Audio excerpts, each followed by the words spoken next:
My name is Rose, though most folks just call me Grandma Rose, and I want to tell you a story that still makes my heart tremble, even after all these years. It was a quiet Sunday morning when my past came walking up the front steps of my porch. I remember the soft sound of the screen door tapping in the breeze, the smell of fresh coffee in my hands, and the warm sunlight resting on the wooden floorboards. Then I saw him. My brother, Samuel, the same brother who had disappeared 15 years ago, without a word. The same brother whose name we whispered only when we prayed for his safety. The same brother whose empty chair at Thanksgiving felt like a wound we could never quite heal, stood there with dust on his shoes, a tired smile, and eyes that carried more stories than I thought any man could bear.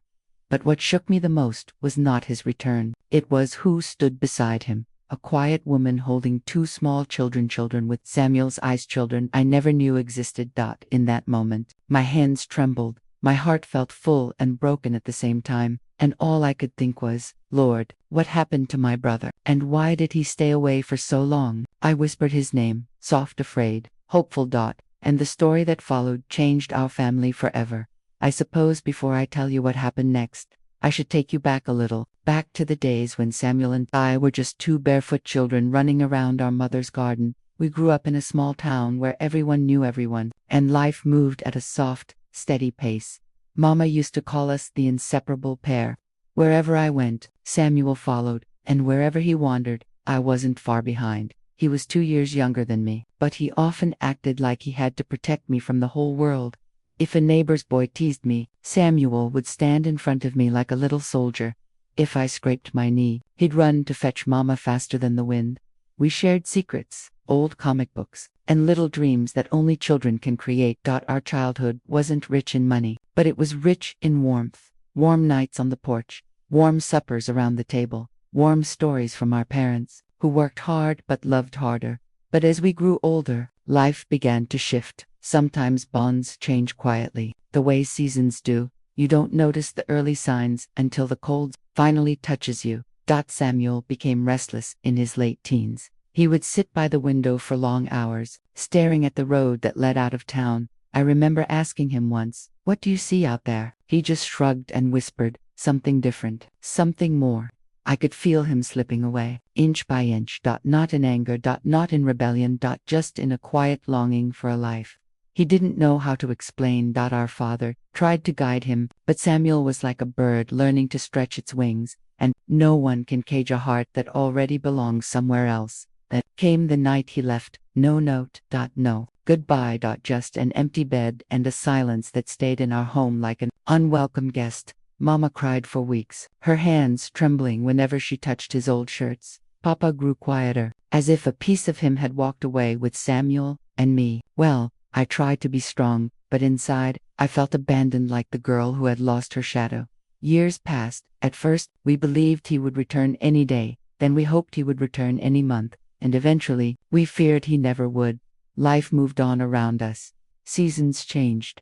Children in the town grew taller, and Mama's hair turned silver, but the space Samuel left behind never closed. It simply settled in our hearts like dust that refuses to be swept away. When Mama passed, she whispered his name with her final breath.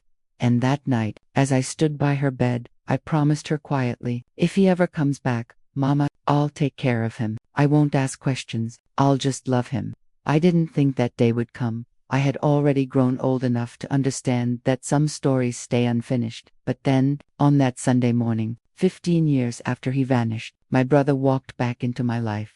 The woman beside him looked nervous, holding the hands of two little ones, a girl with soft curls, and a boy who clung to her dress. I didn't know their names. I didn't know their story. I didn't know what Samuel had faced out there in the world. I knew was the ache in my chest, a mix of joy, confusion, fear, and hope. I remember smoothing my apron, taking a slow breath, and whispering a prayer under my breath. "Lord, please help me do right by him this time." Because families, no matter how broken or scattered, always carry pieces of each other, and I felt, deep in my bones, that Samuel's return was not just a visit. It was the beginning of something fragile and important, something I needed to meet with an open heart. Samuel stood on my porch as if he wasn't sure he was allowed to breathe there. His shoulders were tense, almost like he expected me to send him away. And the moment our eyes met, I saw something I had never seen in him before, a deep, quiet guilt. For a second, neither of us spoke. The morning breeze rustled through the wind chimes, hanging near the door, and that soft sound somehow made everything feel heavier. Then Samuel cleared his throat. "Rose," he said, almost like a question instead of my name. "Can we come in?" My heart softened. "Of course you can," I whispered. "This is your home too." The woman beside him gave a small, polite smile. She looked relieved, though her hands trembled slightly as she guided the children forward. The little girl clutched a stuffed rabbit. The boy stayed half hidden behind his mother's skirt. I opened the door wide, letting them step into the same house where Samuel and I once chased each other around the kitchen island. Inside, everything fell quiet. The children looked around with wide eyes, shy, uncertain. I could tell they were tired, maybe even scared, the way children are when something big and unfamiliar is happening in their lives. I tried to offer a warm smile. "You too must be hungry. I just made fresh muffins." The boy peeked up at me, his eyes a mirror of Samuel's when he was little. The girl nodded shyly as I walked toward the kitchen. I heard Samuel whisper to his wife, "It's all right. She won't judge." A gentle ache pressed against my ribs. What had he gone through that made him afraid of judgment in his own sister's home? While I set the muffins on the table, the children settled on the wooden chairs, legs swinging nervously. Samuel remained standing, his hands shoved into his pockets. At last he spoke. "We didn't mean to just show up like this." His voice was low, scratchy, worn. "We had nowhere else to go." I felt a soft sting behind my eyes. "Samuel," I said, "you don't need an excuse to come home." But he shook his head. "You don't know what happened. You don't know why I left." The room felt smaller suddenly, filled with years of silence and questions we never asked. His wife stepped closer. "My name is Anna," she said softly. "I've heard so much about you, Rose. Samuel talks about you often." That surprised me. "Does he?" I asked gently. She nodded. "He told the children to," said their Aunt Rose was kind and steady. Her voice cracked a little on the last word. I placed a hand over my chest. "Well, I don't know about steady," I said with a tired smile, "but I'm here now." We all sat at the table together, Samuel, Anna, the children, and me. It felt strange, familiar and yet terribly distant. "What are their names?" I asked softly. "The girl is Emily," Anna said, "and the little one is Noah." Emily whispered, "Hi," without looking up. Noah just nodded. I watched Samuel as he brushed crumbs off the table with his fingertips. Unable to look at me, something inside me tightened. I remembered the promise I made to Mama the night she passed. It echoed in my mind like a quiet bell. If he ever comes back, I'll take care of him. So I reached across the table and placed my hand over his. He stiffened for a moment, then slowly relaxed. "Samuel," I whispered, "I'm just glad you're here." His eyes glistened. I hadn't seen him cry since we were children, but every good moment carries a shadow. And even as warmth filled the room, I felt the unspoken questions waiting between us. Why had he stayed away? Where had he been? What had he run from? And what had finally brought him home? After breakfast, the children played quietly with a basket of old wooden toys. I kept for visiting neighbors' kids. Anna washed the dishes beside me at the sink, her movements gentle and careful. "You don't have to do that," I told her. She smiled faintly. I needed something to keep my hands busy. Then, after a pause, she added, "This means so much to Samuel, coming back here." I glanced toward the living room where he sat, hunched forward, staring at the fireplace like a man studying a memory. "He seems lost," I murmured. Anna's face softened. "He's been carrying so much, more than he'll admit." I wanted to ask more, but I didn't want her to feel pushed. Some stories need time to come out. Later, while the children napped in the guest room and Anna rested on the porch, I found Samuel alone in the hallway, looking at an old framed picture. It was one of him and me as kids, muddy from playing outside, smiling without a care in the world. "I almost didn't come today," he said, not turning around. "I thought, after everything, you wouldn't want me here." My heart squeezed. Double quotes, "Samuel, you're my brother. There's nothing you could do that would make me stop wanting you here." He finally turned, and the pain in his eyes was so deep it made me catch my breath. He whispered, "There's something I should have told you years ago." A quiet fear slipped into my chest. He continued, voice shaking, "And I don't know if you'll forgive me once you hear it." I stood very still.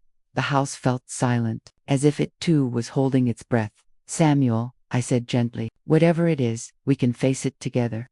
He closed his eyes, took a long breath, and let the words sit between us like a fragile glass.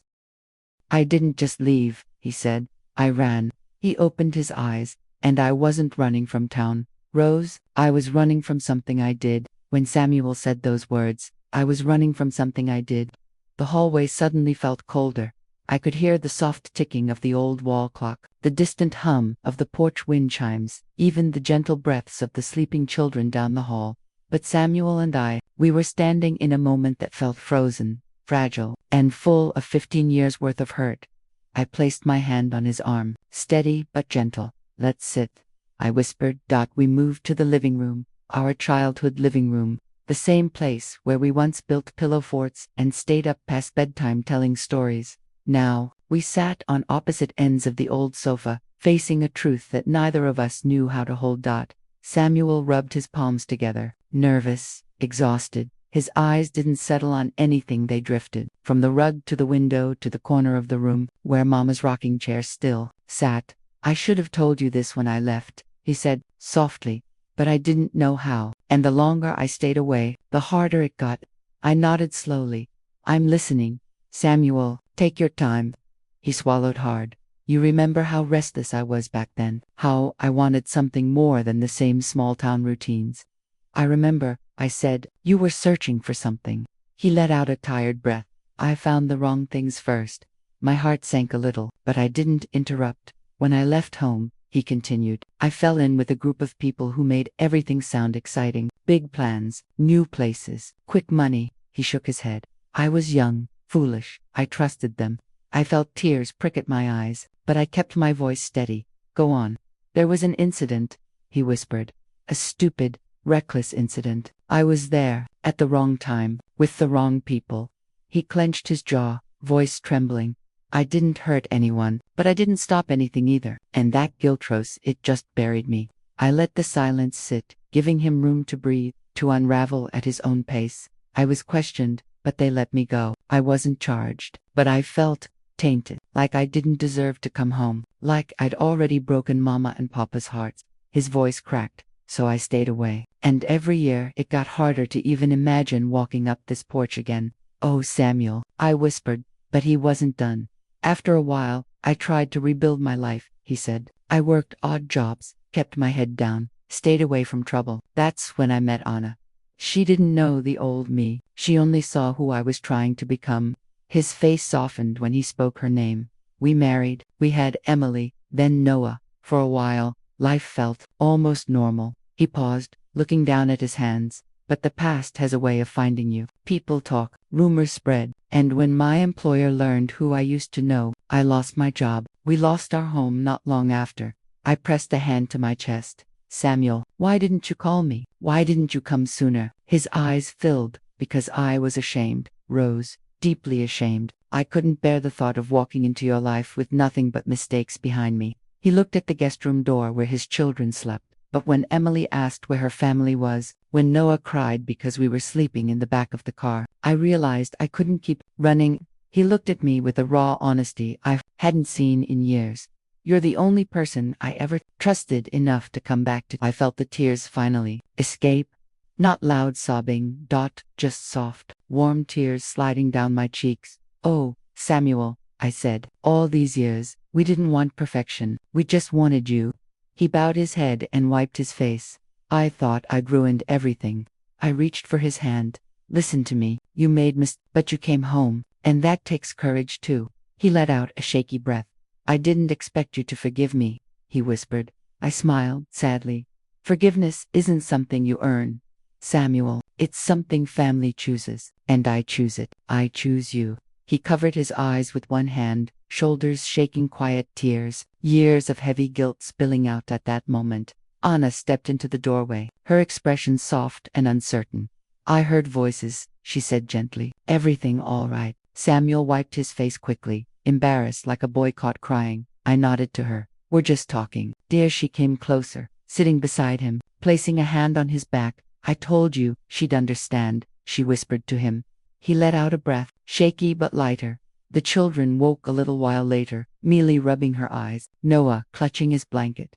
They climbed into Samuel's lap without asking, sensing something had shifted, something softer, something healing. I watched the way Samuel held them, the way Anna rested her head on his shoulder, and I felt something warm spread through my chest. This family, broken, tired, scared, was sitting under my roof. A roof that once sheltered our mama, our papa, two children who believed the world was simple and safe. Now it sheltered a new story, a harder story, but a true one. Later that evening, when the sun dipped low and the house glowed with the golden soft light of dusk, Samuel and I stepped out onto the porch. He looked at me quietly. "I don't know how to fix everything," he said. "You don't need to fix everything tonight," I told him. "You just need to stay, one day at a time." He nodded slowly. "I want to," he said. "For them, for you, for me." I slipped my arm through his, the way I used to when we were children crossing the street. "Then stay," I whispered. "Stay and let us help you build a new life." He rested his head back, looking up at the evening sky. "I forgot how quiet it is here," he murmured. "No noise, no traffic, just peace." "That's what home sounds like," I said. He looked at me again, and for the first time that day, I saw a spark of hope in his eyes. A small spark, but bright enough to start healing with thought. And in that quiet, tender moment, I realized something too. This wasn't just Samuel's turning point, it was mine as well. The past had returned not to break us, but to give us one more chance to be a family. The days that followed were slow and gentle, almost like the house itself knew we needed softness. I kept the kettle warm on the stove, and the scent of chamomile tea drifted through the rooms while Samuel and his family settled into the guest bedrooms. There was no rush, no pressure, just quiet mornings, shared meals, and small conversations that slowly stitched the torn edges of our past. On the first morning, I found Samuel sitting at the kitchen table before sunrise. The sky was still dark, just a faint blue line on the horizon. He held a cup of coffee between his hands the way Daddy used to, thoughtful, letting the warmth soak into him. "You always were an early riser," I said softly as I walked in. He smiled a little. "Habit. I used to get up before the kids so they wouldn't see how stressed I was." I sat down beside him. "You don't have to hide anything here." His eyes glistened again, but this time with something much gentler than guilt. "Thank you, Rose," he said, "for giving us space to breathe." Later that morning, Emily and Noah followed me out to the garden. Children always understand more than adults realize. They don't need explanations to feel when something is fragile. They sensed the quiet healing happening in the house, and they stayed close, as if they didn't want the moment to slip away. Emily tugged on my sleeve. "Aunt Rose," she whispered, "is it okay if we stay here for a while?" I knelt down to her level, brushing a strand of hair from her forehead. "You can stay as long as you need," I said. Her little shoulders relaxed, and she wrapped her arms around me. It was such a small hug, but it felt like a promise, one I wasn't going to break. Over the next few days, Samuel and I had more quiet talks. Some were in the kitchen, some were on the porch, some were during long walks down the gravel road, where the world felt wide enough to hold heavy memories. He told me how he had carried his guilt like a stone in his pocket, weighing down every step of his life. He told me how he never felt good enough for happiness, even when Anna and the children were right there beside him. He told me how fear had shaped every choice. I listened the way Mama once listened to us, patient, without interruption. One evening, as the sun dipped behind the trees, Samuel said, "I thought coming home would feel like failure." I shook my head softly. "Coming home is never failure, it's courage." He looked at me, then really looked. I saw his shoulders loosen with relief. Anna and I grew close as well. She was gentle, thoughtful, always trying to help, even though she was exhausted and worn from years of worry.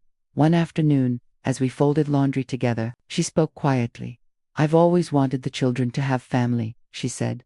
"Someone who cares about them, someone who cares about us. You have that here," I assured her. "Your family now too." Her eyes filled with tears, and she pressed a hand to her heart. I didn't expect kindness, not after everything. "You deserve it," I told her. "All of you do." By the end of the week, the house didn't feel like a shelter anymore. It felt like a home again. We cooked together, we ate at the old wooden table Papa built. We laughed softly at the little things, Noah dropping berries on the floor, Emily insisting on helping with dinner, Samuel teasing me about how I still used the same apron from 30 years ago. One night, after the children went to bed, Samuel and I sat on the porch.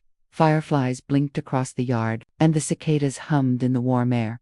"Rose," he said quietly, "I want to stay, not just for a little while. I want to rebuild my life here, with family." My heart swelled with something warm and steady.